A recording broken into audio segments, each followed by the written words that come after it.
আগামী চ্যালেঞ্জ মোকাবেলায় দল পুনর্গঠনে মঙ্গলবার কুমিল্লা মহানগরের দ্বিবার্ষিক কাউন্সিলের আয়োজন করে বিএনপি। স্থানীয় টাউন হল মাঠে আয়োজিত অধিবেশনে লন্ডন থেকে ভার্চুয়ালি যুক্ত হন বিএনপির ভারপ্রাপ্ত চেয়ারম্যান তারেক রহমান। প্রধান অতিথির বক্তব্যে তারেক রহমান বলেন, হারিয়ে যাওয়া গণতন্ত্র ও মানুষের ভোটাধিকার ফিরে পাবার আন্দোলনে তাদের অসংখ্য নেতাকর্মী প্রাণ দিয়েছে, কারাবরণ করেছে।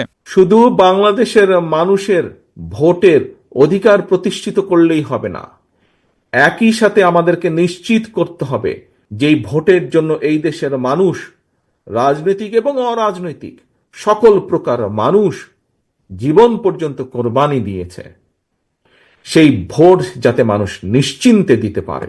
শুরু থেকে বিএনপি অন্তর্বর্তী সরকারের সফলতা কামনা করলেও খোদ তারা নিজেদের কর্মকাণ্ডে জনমনে প্রশ্নের সৃষ্টি করছে বলেও মন্তব্য করেন তারেক রহমান।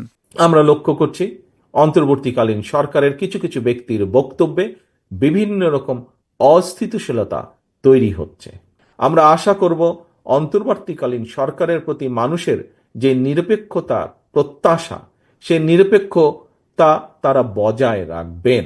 গেল ১.৫ দশকে পতিত সরকার অনেক ক্ষতি করেছে উল্লেখ করে এখন দেশ পুনর্গঠনে নিজের প্রত্যয়ের কথাও জানান বিএনপির ভারপ্রাপ্ত চেয়ারম্যান তারেক রহমান।